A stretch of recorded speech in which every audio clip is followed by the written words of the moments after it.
तर good morning मित्रांनो, जय श्रीराम, जय शिवराय. तर मी चाललो आहे रनिंगला. तर आज खूप दिवसानंतर आपण परत हार्डवर चॅलेंज घेतलं आहे, कारण की आपल्या मोबाईलचा डिस्प्ले वगैरे खराब झाला होता, त्याच्यामुळं आपण जाऊ शकत नव्हतो. ते बघा चाललो आहे मी आता MIDCत. तर म्हणलं चला आजपासून परत ब्लॉग चालू करू.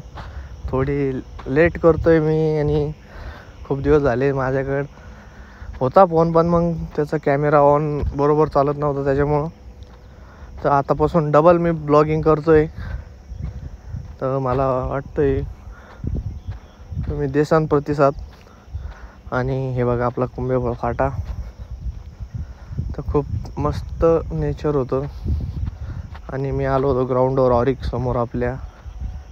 तर बघू शकता किती सुंदर, आणि खूप ऊन पडलं होतं, उशीर झाला होता काल, त्याच्यामुळं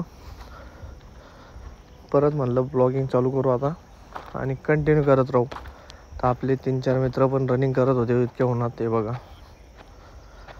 तर म्हणलं खूपच ऊन आहे.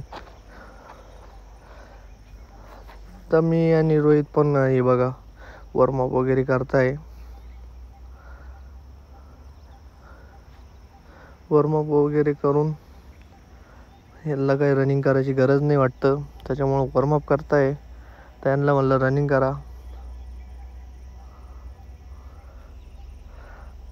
तर काय मग बसलो होतो. हे बघा इकडं 5-6 जण आलेले होते. खूपच पाहत होते रोहितला, त्यांना कधी बघितलं नाही सारखं, कारण की रोहितनं लव्ह मॅरेज केलेलं आहे त्याच्यामुळं.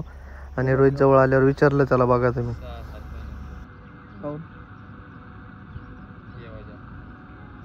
त्याच्यामुळं काही बघ बांधत होती तुला लग्नाचा आणि रनिंगचा काय संबंध? सुट्ट्या लागतं ना, सुट्टीवर होतो मी 1 महिना. हो का? 1 महिन्याने जाऊ 3 महिने लग्नाच्या नाव राहत होतो.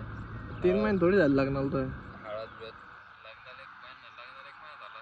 2 महिने होईल आता. 20 तारखेला 2 महिने होईल, आणि 1 महिना पहिले सुट्टीवर होतो हळदीला.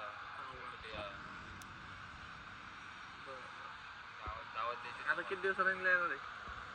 रनिंगला नाही आता रोज येणार आहे. 6 वाजता उठून रनिंगला नाही.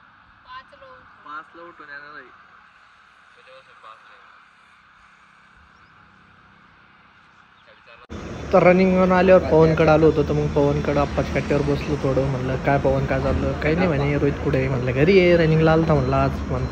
तर मग डायरेक्ट संध्याकाळी ब्लॉग केला चालू होतं. मग काय चला घरी गुड. संध्याकाळी ब्लॉग चालू केला. तर मग कोणी नवीन असेल तर सबस्क्राईब करा.